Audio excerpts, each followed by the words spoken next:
Indonesia में प्रधानमंत्री नरेंद्र मोदी ने प्रम्बानन मंदिर परिसर का किया दौरा। 1000 साल से काशी मंदिर के संरक्षण में भारत करेगा सहयोग। पीएम मोदी ने कहा, सांस्कृतिक विरासत के पुनरुद्धार का सौभाग्य मिला। हरियाणा के मुख्यमंत्री बाबा मक्खन शाह लुबाना की जयंती पर किया नमन। बोले, बाबा मक्खन शाह लुबाना एवं बाबा लखी शाह बंजारा का जीवन त्याग, सेवा और समर्पण की अमर गाथा। और पंजाब भाजपा के अध्यक्ष केवल सिंह ढिल्लों ने केजरीवाल पर साधा निशाना।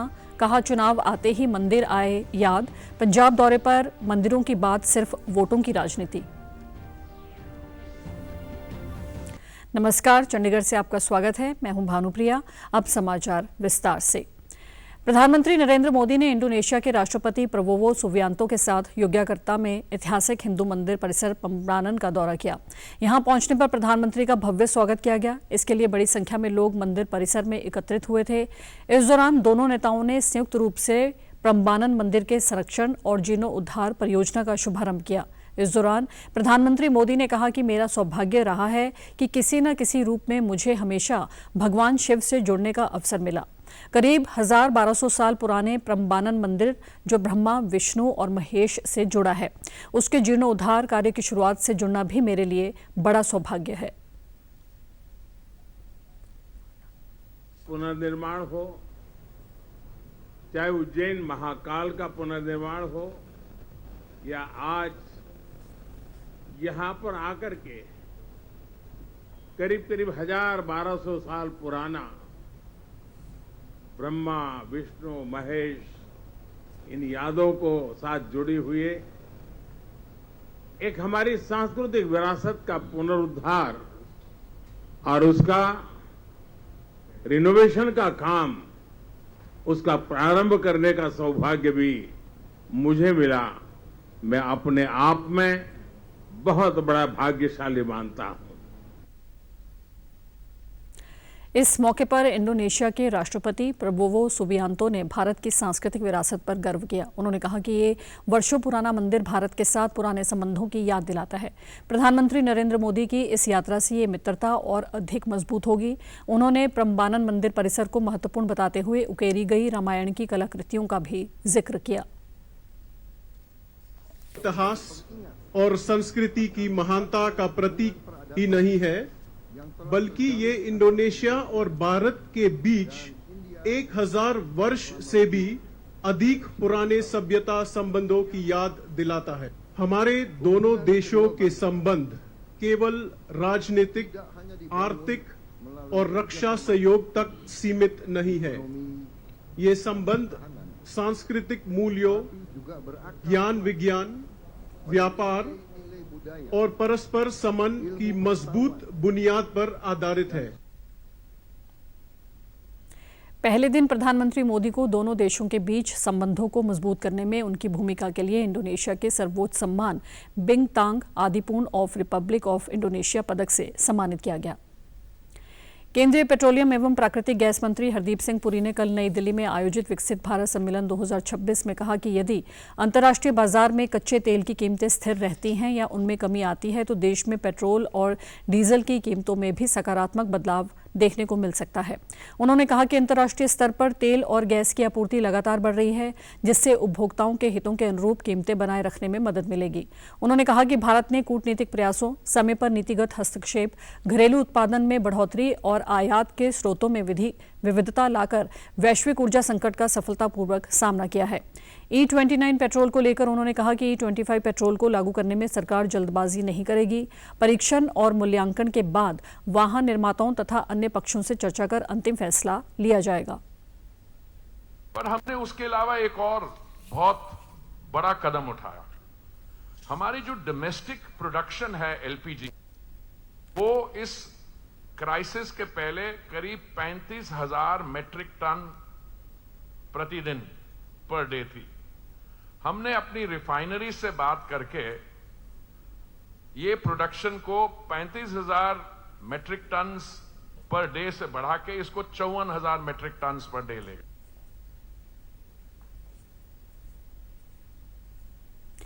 पूर्व केंद्रीय राज्य मंत्री और पंजाब भाजपा के पूर्व प्रधान विजय सांपला कल बरगाड़ी मामले में गठित एसआईटी के समक्ष पेश हुए। इसके बाद उन्होंने चंडीगढ़ स्थित भाजपा मुख्यालय में प्रेस वार्ता कर स्पष्ट किया कि बरगाड़ी मामले से भाजपा का कोई संबंध नहीं है और पार्टी शुरू से ही दोषियों को कड़ी सजा देने की मांग करती रही है।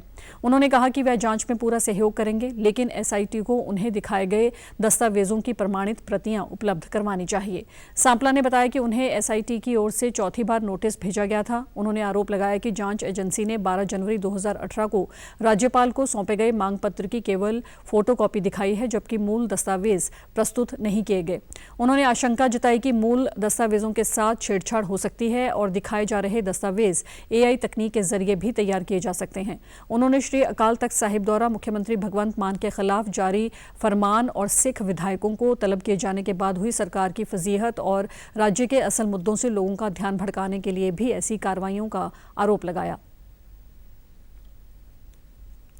और जिन्नी बार समन आए मैं ਉਹਦੇ ਤੇ ਰਿਟਨ ਵੀ ਉਹਨਾਂ ਨੂੰ ਕਹਿੰਦਾ ਰਿਹਾ ਕਿ ਮੇਰੇ ਕੋਲ ਜੋ ਤੁਸੀਂ ਚਾਹੁੰਦੇ ਆ ਮੈਨੂੰ ਲਿਖ ਕੇ ਦੇ ਦਿਓ, ਉਹ ਕਾਪੀ ਦੇ ਦਿਓ, ਉਹਦੀ ਸਰਟੀਫਾਈਡ ਕਾਪੀ ਦੇ ਦਿਓ ਤਾਂ ਕਿ ਮੈਂ ਉਹਦੇ ਤੇ ਜਵਾਬ ਦੇ ਸਕਾਂ, ਕਿਉਂਕਿ ਬਿਨਾਂ ਕੁਝ ਕਾਗਜ਼ਾਂ ਤੋਂ मैं कोई मतलब इधर उधर की गल करके एक नवा विवाद खड़ा कर दईए वो उचित नहीं है। और बिना सोचे समझे, बिना कागजां नूं देखे, बिना समझे, उन्होंने पढ़े बगैर मैं उहदे ते कोई भी टिप्पणी नहीं कर सकता, क्योंकि हुण ये जिहड़ा लास्ट कागज दिखाया वो एक 12 जनवरी 2018 का मानयोग गवर्नर साहब नूं दिते हुए मैमोरेंडम दे केस दे विच मैनूं बुलाया जा रहा है।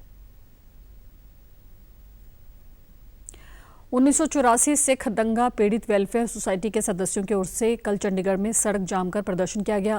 पीड़ित परिवारों ने पंजाब सरकार पर वादे पूरे नहीं करने का आरोप लगाया और कहा कि पंजाब एवं हरियाणा हाईकोर्ट के आदेशों के बाद प्रदेश सरकार ने इन परिवारों के लिए पुनर्वास का फैसला लिया था, लेकिन सरकार ने अभी तक उनका हालचाल तक नहीं पूछा।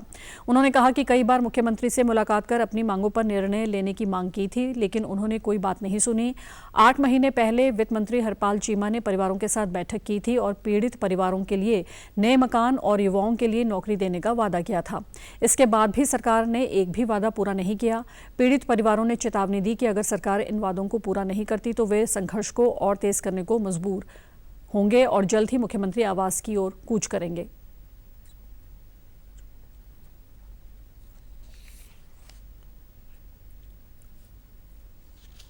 जो पंजाब सरकार है, हमारे 1984 के जो कत्लेआम पीड़ित परिवार हैं, जो प्लान करके 84 में आए थे, हमारे मूल बसेबे के लिए पंजाब सरकार ने फैसले किए थे। कुछ पुराने पंजाब और हरियाणा हाई कोर्ट ने फैसले किए थे, 15 साल पहले किए थे, फैसले किए थे। हमारी भगवंत मान की 4.5 साल हो गए सरकार को बने। हमको 6 बार टाइम दिया भगवंत मान जी ने, टाइम देके अपनी बात से मुकर गया। सबसे पहली मांग है हमारी कि जितने भी पंजाब में हमारे बहन भाई बैठे हैं, जिनके रेड कार्ड बने हैं, उनको मकान दो। कि जो भी उजड़ के हमने कोई शराब पी के अपना नहीं उजाड़ा, हमने कोई नशा करके नहीं उजाड़ा। कि मुख्यमंत्री साहब 4.5 साल हो गए आपके, आप 3-4 महीने की सरकार है, जाते जाते कोई एक काम तो सही कर जा। सारा पंजाब मर गया, नशे में डूब गया। सारे पंजाब में आज कत्लेआम हो रहे हैं, सारे पंजाब में लुट खो हो रही है। ये अब नहीं चलेगा। मनी लॉन्ड्रिंग और जीएसटी धोखाधड़ी मामले में गिरफ्तार पंजाब के पूर्व मंत्री और आप नेता को पंजाब एवं हरियाणा हाईकोर्ट से कोई राहत नहीं मिली है। उनकी ओर से दायर नियमित जमानत याचिका पर सुनवाई करते हुए हाईकोर्ट ने ईडी से अब तक मामले में की गई जांच की रिपोर्ट तलब की है। रिपोर्ट मिलने के बाद अदालत अगले सप्ताह मामले की अगली सुनवाई करेगी। संजीव अरोड़ा के खिलाफ 18 मार्च को गुरुग्राम में मामला दर्ज किया गया था और वह 9 मई से ईडी की हिरासत में है। संजीव अरोड़ा ने अपनी जमानत के लिए 15 जून को गुरुग्राम की अदालत में याचिका दाखिल की थी, जिसे अदालत ने खारिज कर दिया था। उल्लेखनीय है कि संजीव अरोड़ा पर फर्जी बिलिंग के लिए सेल कंपनियों का इस्तेमाल करने का भी आरोप लगाया गया है। हरियाणा के मुख्यमंत्री नायब सिंह सैनी ने कल चंडीगढ़ में संत कबीर कुटीर में आयोजित बाबा मक्खन शाह लुबाना और बाबा लखी शाह बंजारा के राज्य स्तरीय जयंती समारोह को संबोधित किया। इस मौके पर मुख्यमंत्री ने कहा कि दोनों महापुरुष केवल नाम नहीं बल्कि सिख और भारतीय इतिहास के अमर अध्याय हैं, जिन्होंने त्याग, सेवा और बलिदान को अपनी पहचान बनाया। उन्होंने दोनों महान विभूतियों को श्रद्धापूर्वक नमन करते हुए उनके आदर्शों को समाज के लिए प्रेरणा स्रोत बताया। उन्होंने कहा कि इन महापुरुषों ने हमें सिखाया कि धन से ऊपर धर्म है और व्यापार से ऊपर सेवा है। मुख्यमंत्री ने पेहवा में बाबा मक्खन शाह लुबाना धर्मशाला के लिए दी गई जमीन से जुड़ी प्रक्रिया जल्द पूरी कराने और निर्माण कार्य के लिए 31 लाख रुपए देने की घोषणा की। इसके अलावा दतौली गांव में सामुदायिक केंद्र निर्माण के लिए भी 31 लाख रुपए देने की घोषणा की गई। शहरां दे विच लोकी रहिंदे ने जिन्हां दे सर ते छत नहीं सी, जिन्हां दे पास मकान बनाने लई जमीन नहीं सी। साडी सरकार ने यह निर्णय किया कि ऐसे परिवारां नूं चिन्हित करके उन्होंने 30 गज का प्लाट देने का काम ये साडी सरकार करूगी। वो दतौली पिंड दे विच सादी दे विच साडे लोकां नूं बड़ी दिक्कत आउंदी है कि उत्थे वहाँ एक समुदायिक केंद्र बनाने का तुसी काम करो। उसदे लिए तो मैं अज 31 लाख रुपए मैं उसदे लिए दिंदा कि दतौली दे विच ये समुदायिक केंद्र वो बनन जिससे साडे लोगां नूं उसदा लाभ मिलन। पंजाब भाजपा के अध्यक्ष केवल सिंह ढिल्लों ने एक वीडियो संदेश के जरिए आप के राष्ट्रीय संयोजक अरविंद केजरीवाल पर निशाना साधा। उन्होंने आरोप लगाया कि केजरीवाल का मंदिरों और सनातन धर्म के प्रति हालिया रुख केवल चुनावी राजनीति से प्रेरित है। ढिल्लों ने कहा कि केजरीवाल का रिकॉर्ड दर्शाता है कि वह धार्मिक मुद्दे केवल वोट हासिल करने के लिए उठाते हैं। अयोध्या में राम मंदिर प्राण प्रतिष्ठा समारोह से दूरी बनाने वाले और उसकी जगह अस्पताल बनाने का कहने वाले केजरीवाल अब पंजाब में हिंदू समाज को प्रभावित करने की कोशिश कर रहे हैं। ढिल्लों ने पूछा कि केजरीवाल ने अपने कार्यकाल के दौरान किसी बड़े मंदिर या हिंदू धार्मिक संस्था के विकास के लिए क्या योगदान दिया। उन्होंने कहा कि पंजाब की जनता ऐसे लोगों को अच्छी तरह पहचानती है और उनके प्रयास सफल नहीं होंगे। आज केजरीवाल पंजाब आके मंदिर की गल कर रहे हैं। मैं पूछना चाहता राम मंदिर के समागम वेले सारा देश शरधा नाल झुकिया सी। उस दिन केजरीवाल जी कित्थे सी? दिल्ली विच बैठ के ड्रामा कर रहे सी जिसनों रामायण की मुढ़ली समझ नहीं, जिसने रावण बारे गलत बयान दे के अपना जलूस कढ़ाया। अज वो पंजाबियां नूं धर्म का पाठ पढ़ा रहा। पंजाब गुरु पीरां दी धरती आ, तुसीं धर्म दे नां ते लोकां नूं वंड नहीं सकदे। पंजाब कांग्रेस में चल रहे घमासान के बीच पार्टी के राष्ट्रीय महासचिव और पंजाब मामलों के प्रभारी भूपेश बघेल ने स्पष्ट किया कि कांग्रेस हाईकमान पंजाब की मौजूदा लीडरशिप को बरकरार रखने के फैसले पर दोबारा विचार नहीं करेगा। पत्रकारों से बातचीत के दौरान उन्होंने पंजाब कांग्रेस में मतभेद और गुटबाजी की खबरों को खारिज करते हुए कहा कि पार्टी पूरी तरह एकजुट है और सभी नेता संगठन को मजबूत करने के लिए मिलकर काम कर रहे हैं। इस दौरान पंजाब कांग्रेस के कार्यकारी प्रधानों को नई जिम्मेदारियां सौंपी गई और संगठन को और मजबूत बनाने के लिए विभिन्न क्षेत्रों का बंटवारा भी किया गया। प्रधान के बैठक में आने वाले चुनाव में किस प्रकार से हमें जाना है, बूथ मैनेजमेंट के बारे में, SIR के मामले में, जो ब्लॉक समिति है, मंडल समिति है, इन सब के बारे में विस्तार से चर्चा हुई और सबको टास्क दिया गया। सब ने हाई कमान के फैसले को उन्होंने एक स्वर से अपनी प्रसन्नता व्यक्त की कि बहुत अच्छी कमेटी टीम हाई कमान ने दी है और इनके नेतृत्व में, सामूहिक नेतृत्व में चुनाव लड़ा जाएगा और निश्चित रूप से सफलता मिलेगी।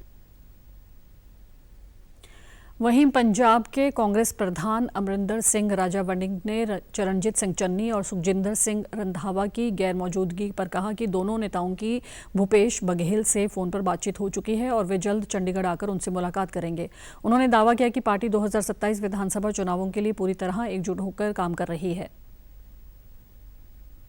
है मिनिस्टर रहे, बड़े बड़े पदों पर रहे, वो आके मिल रहे हैं, अपनी बातचीत कर रहे हैं और बात रख रहे हैं। अभी और लीडर साहबानों को मिलेंगे और फिर जो बात निकल के आएगी उसके हिसाब से कैंपेन को लेकर चले। चन्नी साहब से कल बातचीत हुई थी, उनका व्हाट्सएप मैसेज भी आया था और बघेल साहब की बातचीत हुई थी। उन्होंने कहा कि मैं 2 दिन आउट ऑफ स्टेशन हूँ, मैं आपको आके मिलूंगा। और आप हमारे समाचार YouTube channel DD news Chandigarh, Facebook DD news Chandigarh और सोशल मीडिया X व DD न्यूज़ CHT पर भी देख सकते हैं। इसी के साथ चंडीगढ़ से समाचारों का सिलसिला समाप्त होता है। नमस्कार।